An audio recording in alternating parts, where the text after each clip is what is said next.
Welcome to the Explore Words, Discover Worlds podcast presented by Bradford Literature Festival. This episode explores the historical culture and religious significance of one of the world's oldest and most contested cities, Jerusalem. Holy to the three major Abrahamic faiths, Jerusalem serves as a focal point for millions of believers worldwide. But, in the modern context, what does this ancient city stand for today? Recorded live at the 2024 Bradford Literature Festival, discover Jerusalem through the ages and its testament throughout time.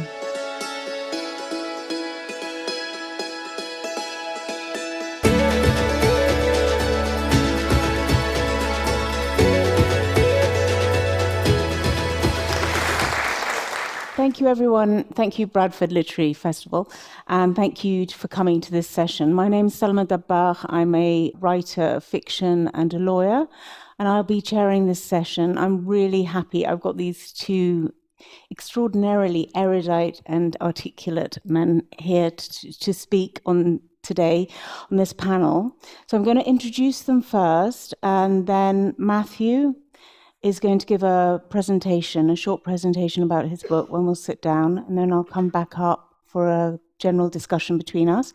We're going to leave about 15 minutes at the end for Q&A, so please store up some great questions, or even not so great questions, that you can ask them about. Okay, so Matthew, to introduce him first, is a journalist and a writer who's written for The Guardian, Independent, Times, Financial Times, and other media. He produces and presents documentaries for the BBC, for BBC Radio 4 and the World Service, and has reported often to From Our Own Correspondent. And he's the author of The Rough Guide to Jordan. Mm-hmm. Sorry, yeah, that was a while ago. Yes, I am the author of The Rough Guide to Jordan. The Rough Guide to Jordan and Quite Alone, Journalism from the Middle East from 2008 to 2019. I'm delighted to be meeting him again. Last time I saw him, he was speaking at a PALFest, which is a Palestinian Festival of Literature event in London, which had been cancelled on numerous occasions by the venue and would not host us. And it was very important to have Matthew there as a voice to give his account and the way that his views on the current situation in Palestine. And pleasure to introduce him to you. And here on my left is Dr. Abdurrahman Azzam, who I haven't had the pleasure of meeting before, and I am delighted to be in his company and also to be in the position of being able to introduce his work to a broader audience, because he's a writer with a range of interests that are quite stunning and impressive, and we will go into those further. He is a historian and an author with publications including Salah ad-Din, The Triumph of the Sunni Revival, which is available outside, The Other Exile, which was written in 2017, which is also some copies of I saw outside, and O Regresso di Sebastião. The Return of Sebastian, yeah. It's only The Return of the Sebastian. So far, only in Portuguese, yeah. Okay, I'm saying it in Portuguese because it came out in Portuguese first, which came out 2 years ago. And between 2007 and 2017, he worked as Director of Communications and Cultural Advisor to Her Highness Sheikha Musa bint Nasser al-Misnid, the chairperson of the Qatar Foundation, which I'm linked to because the Qatar Foundation at one point formed a union with Bloomsbury Publishing, who published my first novel out of it, so I'm very grateful for its creation. In 2010, he led the partnership between the Qatar Foundation and the British Library. Azzam has also worked as a senior expert advisor on Al-Madar for the inaugural Islamic Arts Biennale in 2023, and has been appointed as one of the artistic directors for the forthcoming Islamic Arts Biennale in 2025, which will take place in Jeddah. Sheikh? Okay, introduction's over. I'm going to hand over to Matthew. He's going to give a short presentation about Jerusalem and his book, and then we shall be back. Wonderful. Thank you very, very much indeed.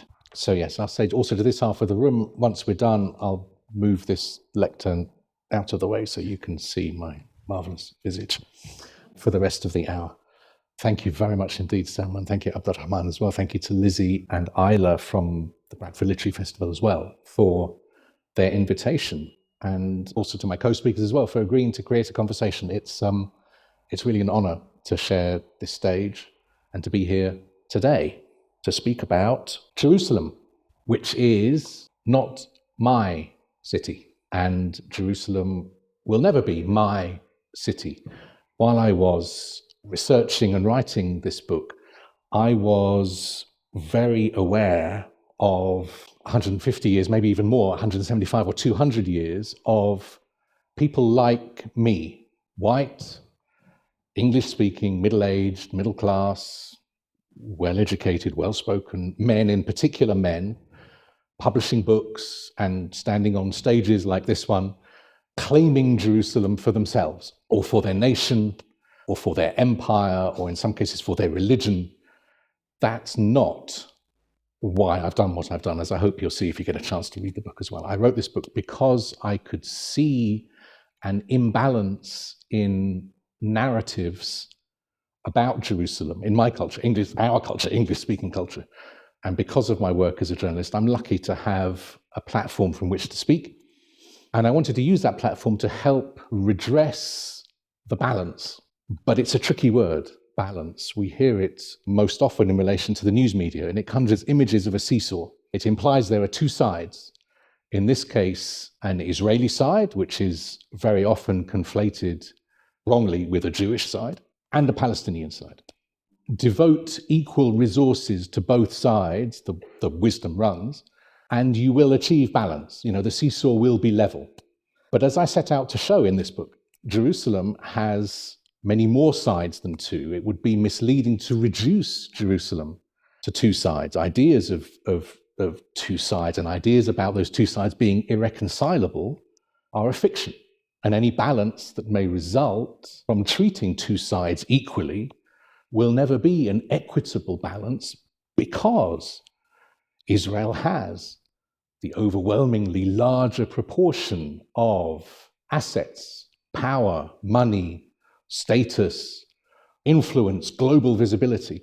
The seesaw is not level to begin with. So to achieve an equitable balance, you have to act unequally. So this book, I didn't take equal numbers of stories about Jewish people and Jewish Jerusalem and everybody else. The book favors those who begin with fewer advantages. I'm choosing to amplify the voices of the unlistened to.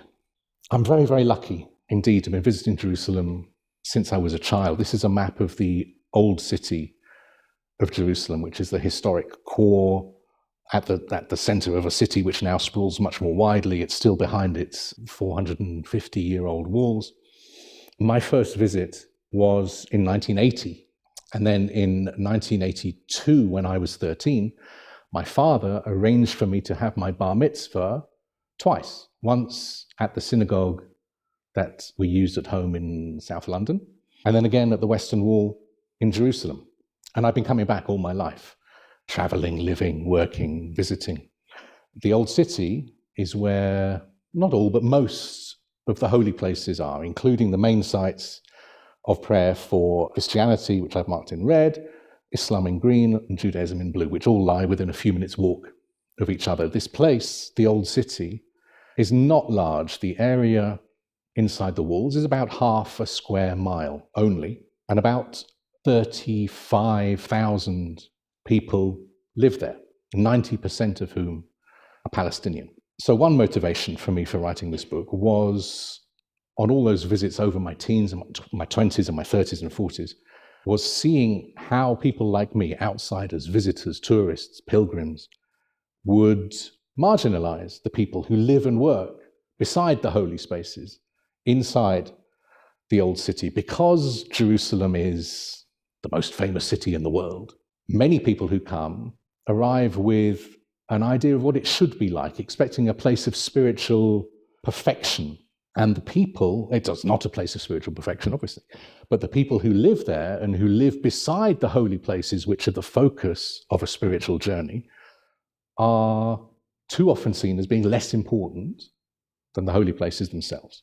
I thought that was wrong from an early age, and I was thinking for a long time about how I might address that, how I might write about it and undermine it and overturn those impressions. Another motivation was seeing how the reality of the old city didn't match up to the maps that all the people like me, the visitors and the outsiders and the pilgrims, were using. These are two images which I've taken from the internet. They're taken from news media, but they're very similar to images of the old city of Jerusalem that you might find in a tourist map or an atlas or a guide. And they, as you can see, show, as these maps invariably do, the old city divided into four: Muslim quarter, Christian quarter, Armenian quarter, Jewish quarter. And very often, like on these, with these sharp, clear lines of division between. These are even color-coded. But if you visit, and I'm sure many people in this room have visited, you will know that the reality on the ground is quite different. There is no sharp dividing line between, say, the Christian quarter and the Muslim quarter. The sense of exclusivity that these maps engender is quite wrong. There are churches in the Muslim quarter, there are mosques in the Jewish quarter, there are people living everywhere, but people approaching Jerusalem for the first time and seeing these maps, I thought, might imagine that somehow these quarters are holy. This is a holy city. It's been divided holily into holy quarters. That's a mistake. But from that mistake, it's then a short step to the next mistake, which is thinking that perhaps Christians, say, aren't even allowed into a Muslim quarter, or that Jews may not enter an Armenian quarter, say. So then you have a situation where, say, a Christian visitor to Jerusalem thinks that the Muslim quarter is somehow enemy territory. This is not my place. It's off limits to me, and I shouldn't go there, which is quite wrong. Where did these ideas come from? I started to do some research. Now, the history of the cartography of Jerusalem, is a whole degree course by itself. And it's, you could pursue it in a lifetime of study. What I've done is reduce it to one slide and about 30 seconds of chat. So these are representations of some of the early maps of Jerusalem. That one on the top is the oldest one that survives today, which is a mosaic laid on the floor of a church in what's now Jordan. But from then, you can see through the Middle Ages, Jerusalem is depicted very often in this sort of idealized form, either as a circle, perfect circle, down in the bottom corner, which is taken from a biblical reference, or as this sort of European-style castle. But similarly, all through this era, we have Arabic sources which speak of Jerusalem as a mixed cluster of neighborhoods. One historian speaks of 39 quarters of Jerusalem in the 13th, 14th century. Another one describes 18 quarters in 1495. These are organic. These are neighborhoods which had developed from the bottom up. And that situation lasted through to Napoleon. In 1798, Napoleon invades first Egypt and then Palestine. And he brings with him, as well as military forces, he brings artists and scholars and scientists and explorers, brings this surge of interest in Europe in Arab and Turkish culture. And very shortly afterwards, we begin to see maps of Jerusalem appearing based not on these sorts of idealized forms or as Jerusalem as a fortress from Europe, but maps based on measurements taken in the field. This is one of the early ones. This is from 1835. There's loads of interest here in these maps, and I could talk for a long time about all the different details of the map. As with all of these maps, what I've done is I've just highlighted one label there. As with all of them, the only label referring to ethno-religious settlement within Jerusalem is the Jews' quarter. Although at this time as well, we begin to see in some of these maps the emergence of labels for the Armenian convent, which I've highlighted, and the Greek convent and the Latin convent. These are areas of Christian settlement around churches, which reflect the European concerns of that time. And this period, the 1830s, was a time of political upheaval in Jerusalem and in all of Palestine as well. There had been a rebellion led from Egypt, which had challenged Ottoman rule. There was a popular uprising in Palestine itself, which led to a power vacuum. European powers were jockeying for position, trying to restore order, but also trying to take advantage of the instability as well, to advance their own interests. This is a period when we see foreign consulates opening for the first time in Jerusalem. British consulate opened in 1839.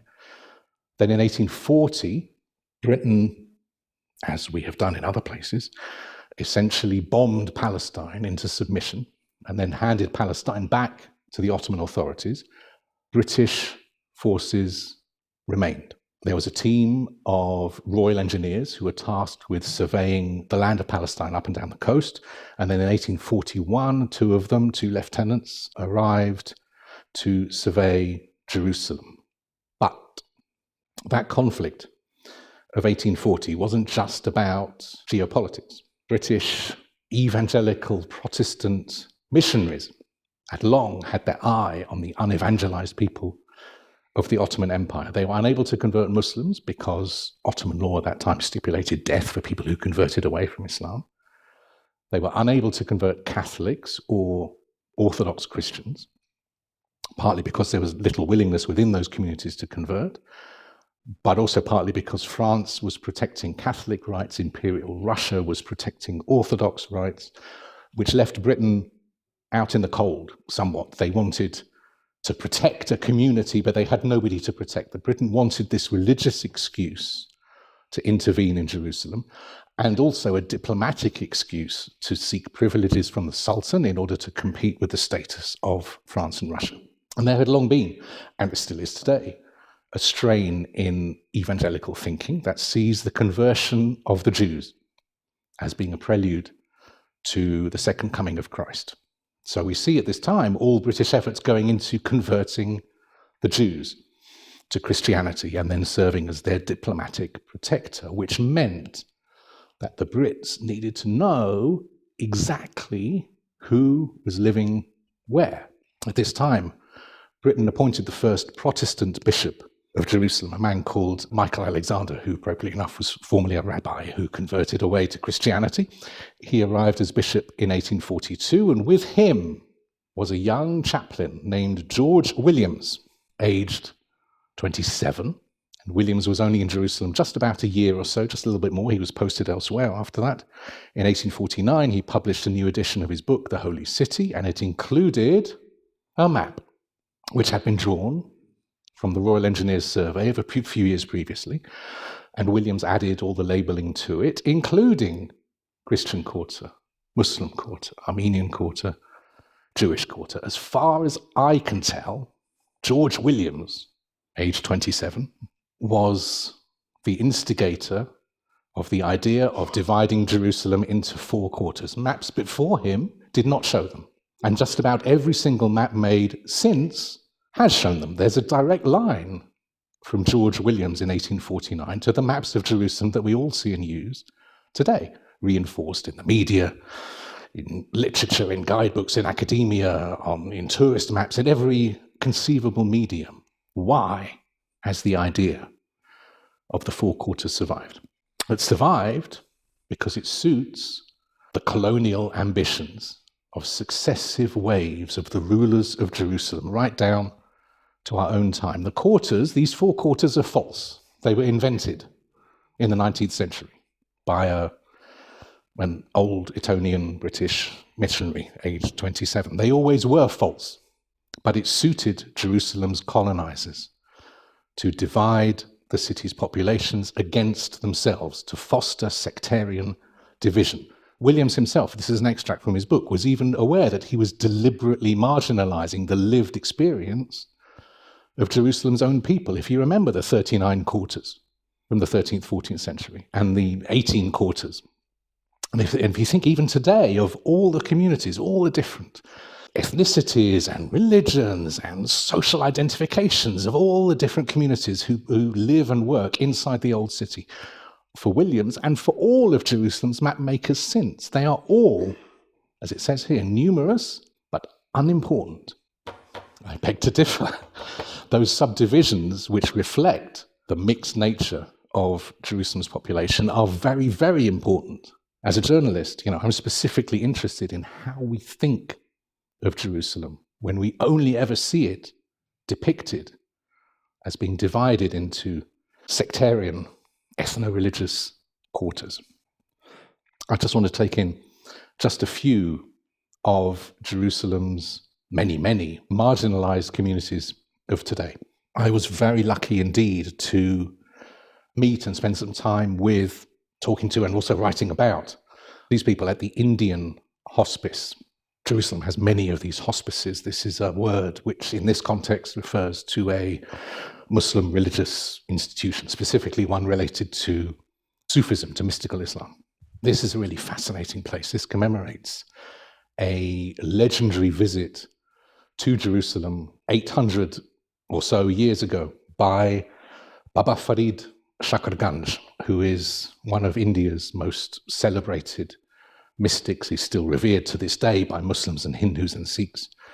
He's supposed to have meditated here for 40 days, and there's still a cave and a small mosque within the boundaries of the compound, the Indian hospice compound in Jerusalem, which is now home to this little cluster of Indian Palestinian families, or rather one extended Indian Palestinian family.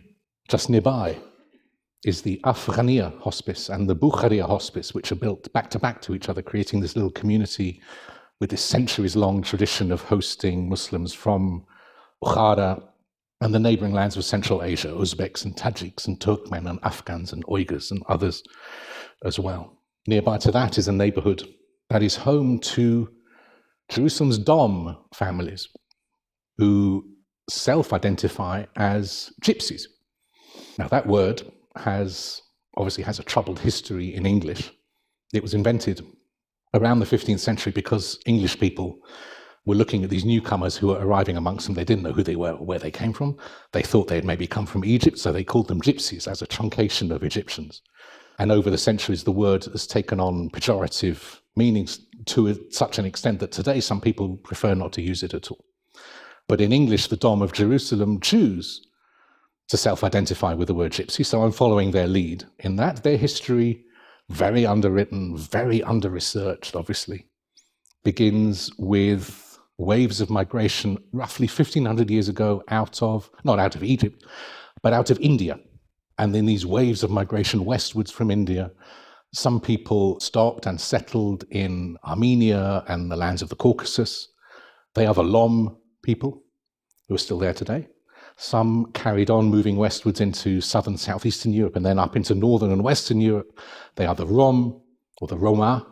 And some settled in Turkey and Iran and the Arab lands of what we now call the Middle East. And they are the Dom. Lom, Rom and Dom all share a common heritage going back to India. And today there are roughly 20,000 or so Dom people living in the West Bank and Gaza, plus about 1,000 or so in Jerusalem. And Dom have lived inside the walls of the old city of Jerusalem for 200 years or more. And inevitably, as with communities of Roma here as well, they suffer appallingly from racism, from discrimination. They identify neither as Palestinian nor as Israeli. They occupy this tiny socio-political space between these two larger communities. They identify as Dom. And so, to some degree, inevitably, they face racism from both sides as being outsiders to both larger communities. Dom children very rarely graduate from high school. Unemployment rates within the community are high, as much as 2/3. Jobs where they exist tend to be very low-level service jobs related to public sanitation, drain cleaning and sewers, jobs like this. This woman on the screen, extraordinary person. Her name is Amun Slim.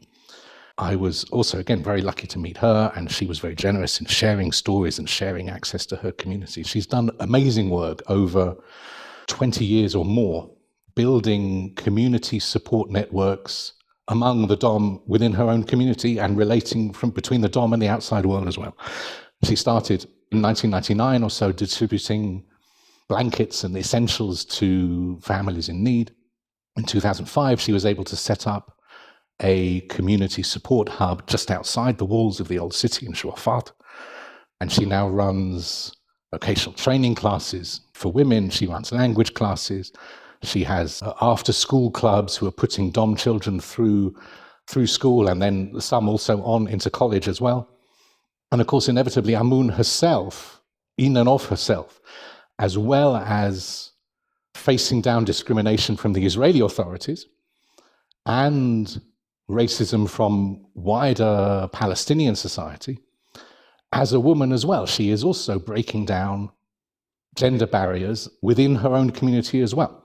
She's an extraordinarily dynamic and committed and dedicated person. I was very lucky, as I say, to come and meet her. If you have a chance to be in Jerusalem and you have a chance to go to her community center, it's one of those places where there's always energy, there's something going on. Somebody's learning something there, somebody's making something there, somebody's distributing something there. She is a wonder.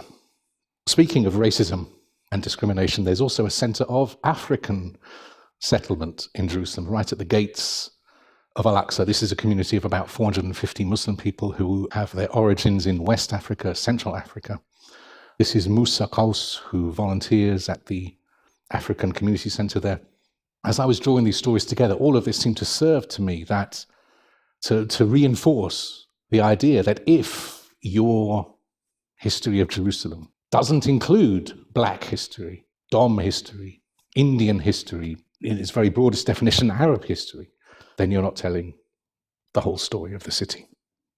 This lady is Maysoon al-Maslahi. She's Palestinian, but her family originates from Morocco and Algeria. She is one of the very last remnants of Jerusalem's Moroccan quarter, which was flattened by Israel in 1967 in order to create the big plaza that we now see in front of the Western Wall in the Old City, which is a long and horrifying story, which is too long for now, but I was very proud to be able to go into it in my book as well, in detail. A few steps away from her place is the tailoring outlet of this chap, who is Sami Barsoum, who is the mayor of the Syriac Christian community, not Syrian, but they're an ethnic group who originate in what we might think of now as Kurdistan, the borderlands between Syria and Iraq and Turkey. But they're not Kurdish. They belong to a church which uses the Syriac language, one of the dialects of Aramaic, which was a lingua franca across the region before Arabic. And this one image sort of highlights the nonsense of exclusivity as well. Maysoon's house and the mosque that she looks after are in what's now called the Jewish quarter, but she is not Jewish. And Sami lives and works and prays within the boundaries of what's called the Armenian quarter, but he's not Armenian. I'm getting signals here. There are more stories I want to tell. This guy is very interesting. This is a heterodox Jewish community, which I'm going to have to skip over just to move on because we're running out of time. But just before we move to conversation, I just want to end, if I can, just with this one serious and important point. This is the cover of the new book that I've been working on over the last few months. This is a Bradford exclusive. This cover was only finished yesterday, and it's a book called Daybreak in Gaza, which comes out later this year. Over the last 9 months, Israel has dropped the equivalent of 3 Hiroshima-sized nuclear bombs on the people of Gaza. Israel has pushed 2 million of the survivors out of their homes and into destitution. And now Israel is starving children to death in Gaza. Friends and guests and readers and writers, there is a genocide happening again, now. So next week and next month and next year, when somebody asks you, or you ask yourself, what did you do during the genocide? Please make sure that you have an answer, and the answer is not nothing. The Palestinian people are under intense pressure everywhere. And in Jerusalem, Israel is working to try and make life there untenable for anybody who is not Jewish. So, these stories of mystics and tombs and all the different communities of Jerusalem are fun, and I love them, and they humanize the people of the old city, which is my purpose. But also my purpose in writing these stories was to weaponize them. There's a job to do among people like me, people like us, in terms of addressing the continued viability of how far things have been allowed to go in Israel. And a good place to start, I think, is in encouraging us all to reimagine Jerusalem without its four colonially imposed ethno-nationalist quarters. Thank you very, very much indeed.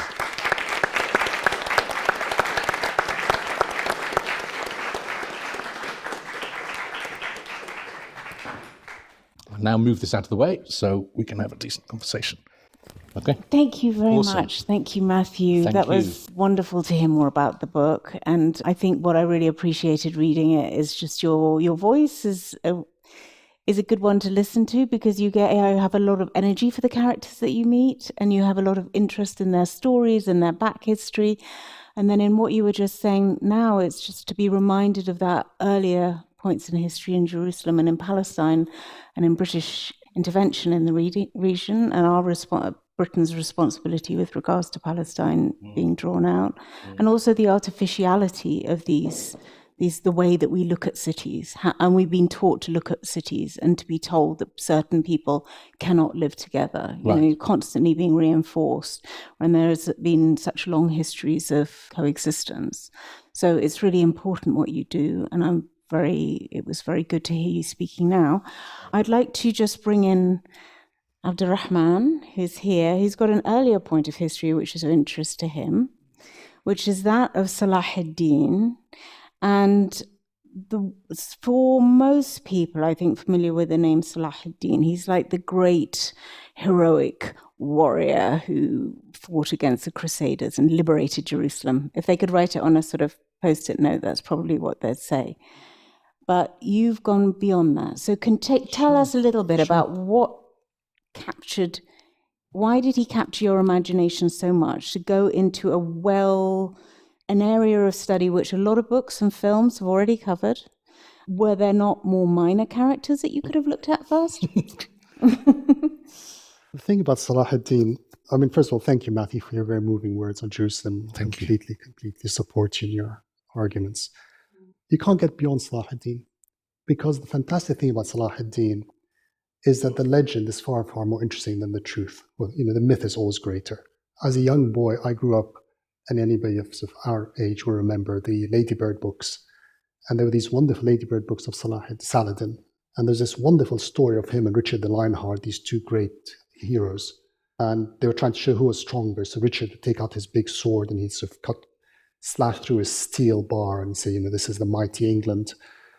And Salah ad-Din would throw up a silk scarf and just hold his sword very still, and the scarf would come down, and so sharp was the sword that it would cut in two. And I remember looking at that when I was 6, 7 years old, and I just fell in love with history in Salah ad-Din.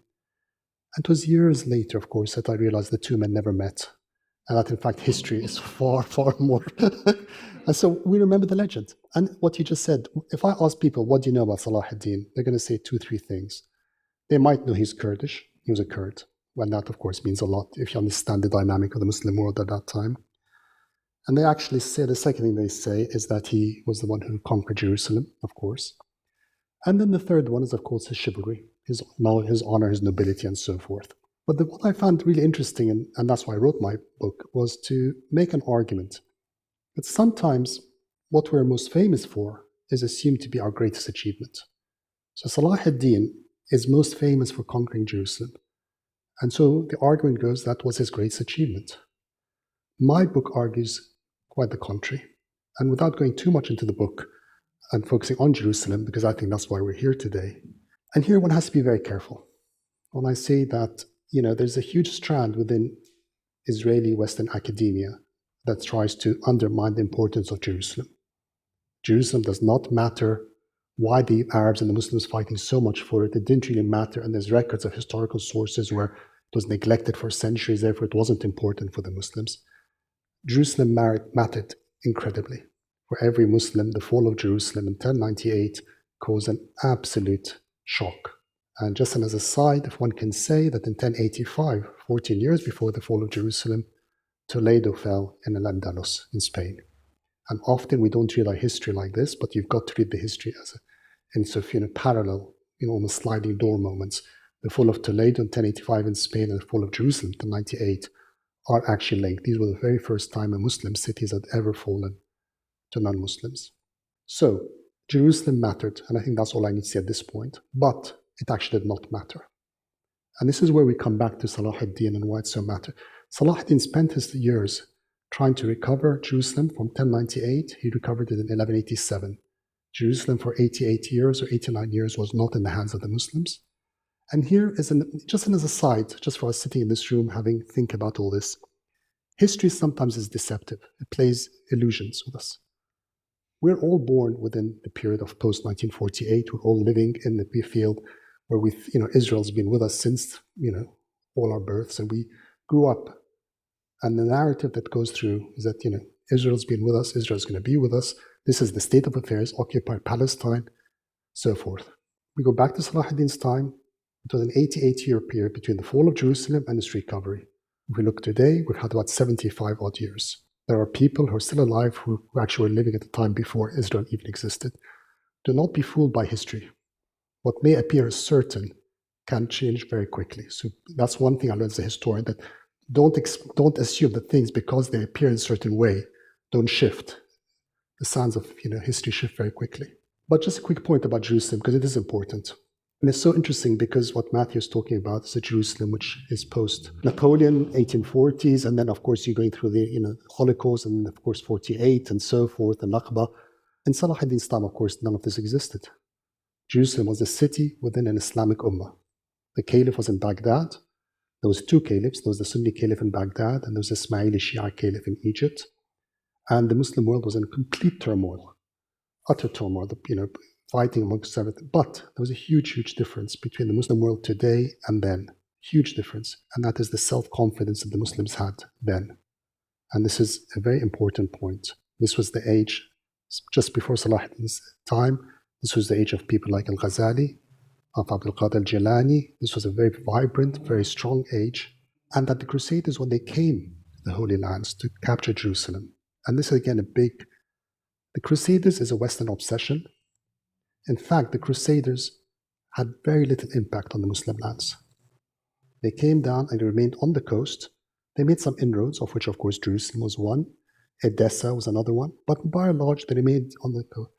Far more dramatic an impact on the Muslim lands were the Mongols, who came just a few years later and devastated the Muslim world. If you lived in Baghdad, you never actually met a Crusader. You never met a Frank. You never interacted with them. But when Salah ad-Din started to come into power, and his was a movement which is known as the Sunni revival. It's too complicated and too long to talk about now, but I write about it in my book. It's an intellectual movement that started in Baghdad under people like Nizam al-Mulk al-Ghazali and so forth. And Salah ad-Din and his patron, a man called Nuruddin Zengi, and of course his father Zengi, started this movement. They realized a couple of very important things. And that was to lose Jerusalem, which caused a huge shock, was extremely grave and extremely dangerous. But what they could not afford to do was to lose Cairo or Damascus or Aleppo or the big cities of the Muslim world, because if these had fallen to the Crusaders or the Franks, then the situation would have been much graver. Symbolically, spiritually, metaphysically, in eschatological terms, Jerusalem was vitally important. In military and strategic terms, Jerusalem was not important. And that is why I have to be very careful when I speak like this, because people don't think, you're somehow belittling Jerusalem. No. When Salah ad-Din came to power, and as I said, the whole struggle for the first 20 or 30 years of his career, he did not capture Jerusalem until 1187. He died in 1193, 91, 92, 93. So he was dead within 2-3 years of capturing Jerusalem, very late in his life. He spent the early years of his life, as did Nuruddin, trying to unify Syria, Damascus and Aleppo, trying to control Egypt, because the lesson that he understood, and the important lesson in those days, was that you had to unify the Muslim world. And if you did that, and by Muslim world I meant Iraq, Syria, and Egypt as the three axes of Sunni power, if you did that, Jerusalem had to fall. And if Salah ad-Din had not captured Jerusalem, Salah ad-Din's greatest achievement was not his capture of Jerusalem. As I said in my book, his greatest achievement is that he became the vizier of Egypt, and he restored Egypt back into the Sunni fold. The moment that Egypt and Syria became one, he was the Sultan of Syria and Egypt, Jerusalem had to fall, because Jerusalem ultimately could not defend itself. And there are many stories which I can go into later on about that, because of course No, we can keep that too. But that's just a very quick history lesson. But it was a completely different age from what Matthew's been writing about. Can I ask you something? How is Salah ad-Din seen today in popular culture across the Arab world or across the Muslim world? I'm thinking of, I don't know, Ramadan TV of course, specials. The Turkish ones that came out recently. What's in books or in literature or in... Let me tell you two things about Salah ad-Din which are fascinating. The tomb of Salah ad-Din in Damascus, and anybody who goes to, inshallah, if you go back to Damascus, you'll see it. If I asked you who actually built his mausoleum and his tomb, this may surprise you. It was actually Kaiser Wilhelm II of Germany. And the reason was because when Kaiser Wilhelm visited Damascus in 1898, he was so shocked by how dilapidated Salah ad-Din's tomb was that he ordered its building. Now the question, to answer your question, is why was it in such a state? The truth is, Salah ad-Din was ignored and forgotten in the Muslim history. As long as Jerusalem was in Muslim hands, Salah ad-Din was forgotten. The Salah ad-Din we're talking about today is the Salah ad-Din of the 18th and 19th century, who was brought back to life by the Muslims as an opposition when Jerusalem fell again. The Salah ad-Din, which Saddam Hussein, of course, and Saddam Hussein made a huge thing out of it because both came from Tikrit in Iraq. The Salah ad-Din that Hafiz al-Assad had, the statue of Salah ad-Din, Abdel Nasser, Yusuf Shaheen's film in Egypt with Ahmed Mazhar and all that. This is Abdel Nasser, Salah ad-Din. It's nothing to do with the historical Salah ad-Din. Arafat, Gaddafi, all of these people assumed that mantle of Salah ad-Din because Jerusalem was not in Muslim hands. Between 1187 and 1914 or so, Salah ad-Din was by and large forgotten because they didn't need him. So the Salah ad-Din now that's returned to us as this kind of mantle. And the Turkish series, the Ramadan series and all that, it's all romanticized, it's all harking back to this, what the Muslim world needs is another Salah ad-Din. And every time I give a talk, people come back and say, do we need another Salah ad-Din? Of course, the answer is no, we don't need a Salah ad-Din. We need to get off our backsides and actually create the age in which Salah ad-Din became, managed to emerge from. But it's that going back to this kind of mythical Salah. So to answer your question, the Salah ad-Din that now people talk about is very much a product of 19th and 20th century political results and not history. Because if Salah ad-Din, why Salah ad-Din? Why not Baybars? Why does Baybars not have this mantle of greatness? Why is Salah ad-Din so famous that you cannot almost criticize him? He's on the same level as the companions of the Prophet. He's almost above criticism. If I stand out and say, oh, he was a terrible man, people would kind of attack, oh, what do you mean, Mr. Salah ad-Din? You can't say that. So he's been adorned with this kind of mantle of almost spiritual greatness. But of course, when he dissected, he was just a Kurdish warlord. He was an incredible man. He was brilliant. He was generous, chivalrous, of course. But we cannot read history through the eyes of today's defeat and Jerusalem being occupied. We have to read history as his time, when he was extremely confident that Jerusalem was in Muslim hands for hundreds and hundreds of years. Thank you for that. I'm aware of time, actually. I had like a list of questions, but we're already like up to the Q&A time. No, not at all. It was all wonderful. It ended up as sort of like two presentations and then opening up to you. And question at the front. Thank you. That was really interesting. Why do you think Salah ad-Din was forgotten in the Muslim world? Because he obviously did loads. He achieved a lot. Why do you think for that period just before 1914 that, he was so forgotten that his tomb was dilapidated? Sorry if that's... No. It's a very good question. Multifaceted. Salah ad-Din was an amazing man. He was an incredible man. And I spent 3 years reading about him and the rest of the last 10 years since my book, obsessing about him. He was an incredible man in his chivalry and his honor. Truly exceptional. Salah ad-Din's greatness was because he tried to the best of his abilities. He was not an intellectual, he was more a very simple warlord, to follow the principles and the morals of the Prophet himself. He really wanted to become as good a Muslim and to follow the steps of the Prophet. Once he captured, and of course, you cannot talk about Salah ad-Din without Nur ad-Din, without the others. They were all great as well. But Islamic civilization, society at that time was full of great people. I mentioned Ghazali, I can mention Abdul Qadir Jilani, I can mention so many others.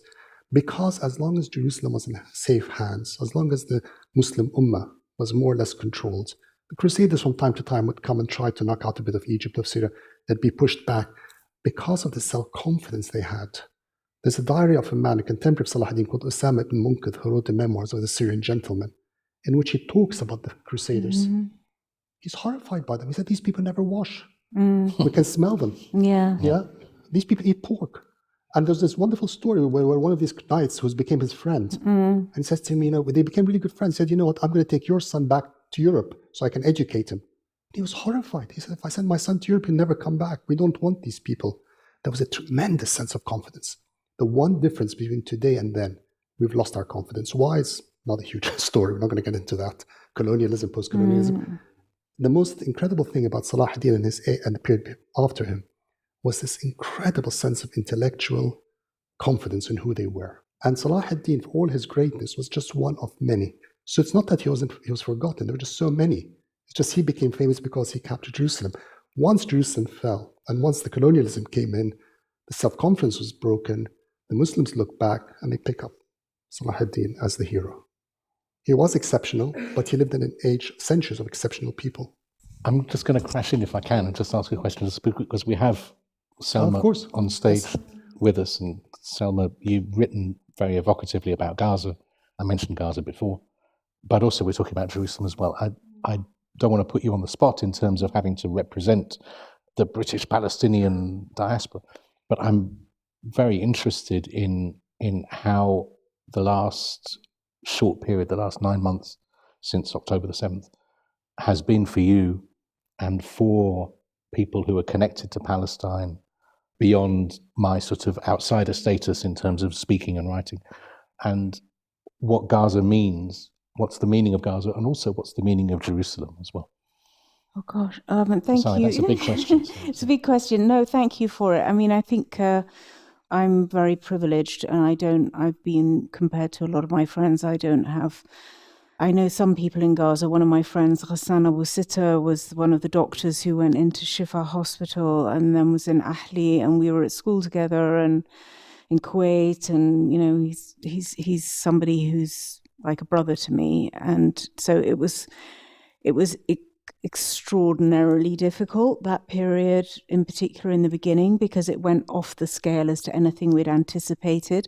And I really like the point that you were making in terms of having a historic perspective on things and the way that our imagination works when we look forward, and the role of fiction and storytelling, because sometimes I think we get two things. One, we're not able to imagine horrific things well enough, because I wrote, I was once asked to write science fiction based in Gaza in 2048. All of the other writers in the anthology, which are outside, we didn't have sight of each other's pieces. All of the pieces set in Gaza in 2048, we still had the siege on, right? And if you think of the Berlin Wall, that was only 25 years. So why don't we imagine this thing to have gone? We need to be more positive. But then when I met my friend Ahmad Masoud, who's from Jabalia refugee camp, who has lost so many members of his family, and mother was trapped inside his family members were trapped inside for a long time. He lost it. His brother was killed.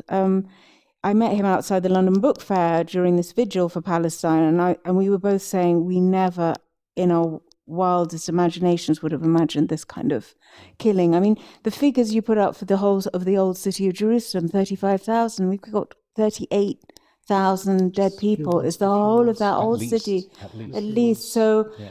But, it's like it's quite hard to compute the numbers, and I don't feel that, what I'm going through is anything compared to the people I know, but we're just trying to mobilize ourselves, be as articulate as we can. Some weeks we're better than others. And I think that it's also to be a bit positive about the sort of the voices found and the coalitions being built around Palestine, and in terms of a self-respect as Arabs, and an opposition to and a calling out of Islamophobia. I think that there's a much greater awareness with the younger generations. I think social media has been quite positive. There's been a lot of closing down of spaces, both physical spaces like with Palfest, also digital spaces, as being, digital rights issues on the Palestine-Israel front are massive in terms of how Palestinian journalist content or Palestinian content gets taken down repeatedly. It gets shadow banned, and this is a direct link between Tel Aviv and, the Googles and Facebooks and Metas of this world. There's a direct sort of communication as to whose account should go down. Also, as you will know, the silencing through the direct targeting of journalists.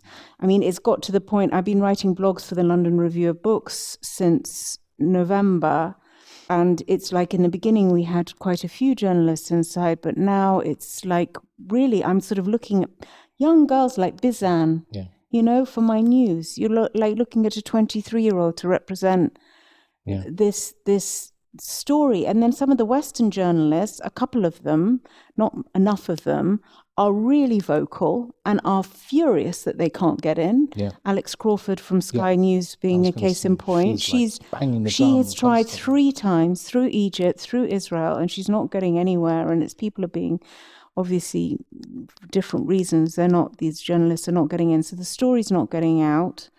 And I find the level of rhetoric coming out of Israel in terms of what they're being sort of allowed to say, while this country and other similar countries are still dealing with them, are still providing them with arms. That hurts me as a Brit, hurts my mother as a, I mean, this is not just, it's just to be allied with people like the current Israeli government is infuriating and in a sense makes one incensed. What can you say? I mean, to be described as being, dehumanized in this way, as being sort of rats and targets, and to have like senior officials saying that. I think the best thing that's come out of Gaza, if one can say that, is this kind of dropping of this, Western media hypocrisy, and that with the realization that, we need to find alliances which cut across, and labeling Israel an apartheid state, no matter how angry it makes them, is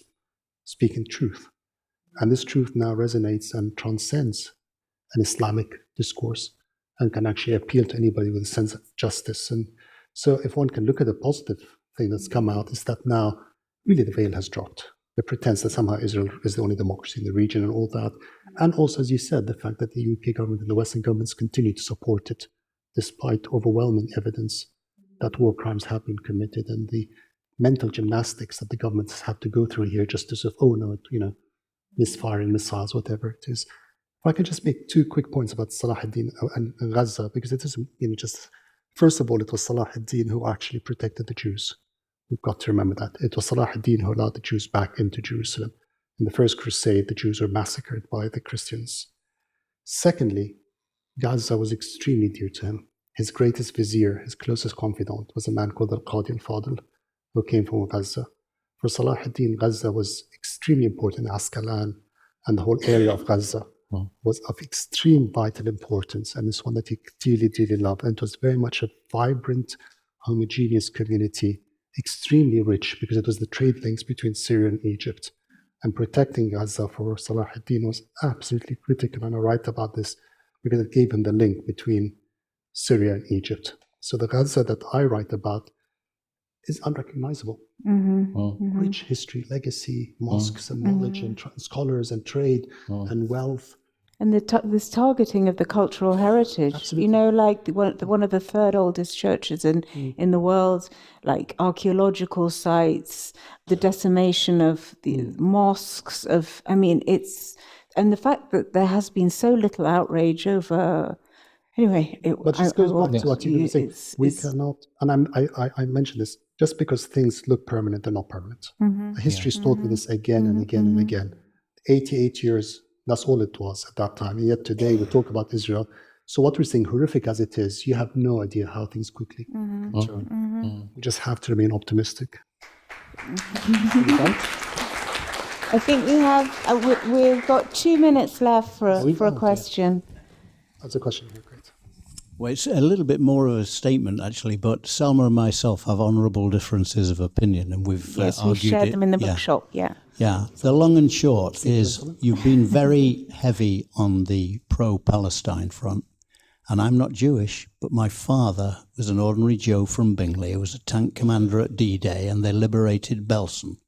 And after liberating Belsen, he said, I want to tell you once and once only, and he described it. Don't tell your mum, because it'll frighten her. But the Jews, if anyone ever asks you if the Jews deserve a homeland. Tell them there are 6 million. Sorry. Would you be able to address your question to Matthew, just because he's Jewish? I think that it might be the best But to... before Matthew says anything, I am unashamedly pro-Palestinian. That's fine. And if I take one side, it's because I've seen the horrors in my own eyes. I understand that. Yeah. I would also say I'm trying believe in this unashamedly two-sided Yeah, but I'm argument. trying to be even-handed. Right? Oh no, we've gone beyond even-handedness now. I agree with you. Please. All right. Well, he said, I disagree with you, but he said, do the Jews deserve a homeland? If anyone asks you, tell them there are 6 million reasons why. And there are 6 million reasons. Well, exactly. Well, come on, Cornwall. Yeah. They would argue they have a legitimate right and historical there. But do you not agree that a two-state solution is the only practical solution now? I disagree with you on both fronts. Right, we have on. no seconds left to speak, but I'll do what I can. The conflation of Jews with the state of Israel, unfortunately, I would classify as anti-Semitic. I think it's a mistake to conflate the idea that because of what happened in the Holocaust should then happen in Palestine, what's happened in 1948 and since, is an error. It's a mistake to conflate the two. You can see it as an innocent mistake, or you can see it as a racist, anti-Semitic mistake. As far as a two-state solution goes, no, I don't agree. That's the only way forward. Two-state solution, especially as it's promulgated at the moment, will only embed inequality, the inequalities that exist already. The land borders that have been drawn are arbitrary. They're ceasefire lines from 1949. They have no relevance on the ground. And the idea that a solution that, for instance, denies Palestinian right of return to Jaffa or Haifa could ever be just, I think, is for the birds. The way forward, the solution, if there is one, inevitably is going to rely on equality of status and equality of opportunity in a democratic state. Thank you. Thank you, Matthew. Thank you, everyone. I'm going to wrap up now. Thank you for being a great audience, and please do go out and buy these fantastic books. I didn't get an opportunity to speak about your other work, which we've been chatting about before, but it sounds extraordinary. This extraordinary tale of a you can tell it better than I can, but a Robinson Crusoe-like character. Very, very quickly. It's called The Other Exile. It's about a real-life story of a man who lived on the island of St. Helena 300 years before Napoleon in complete isolation for 30 years, a Portuguese nobleman. And I tell his story. It's a wonderful story. Thank you so much. Thank you. Thank you very much.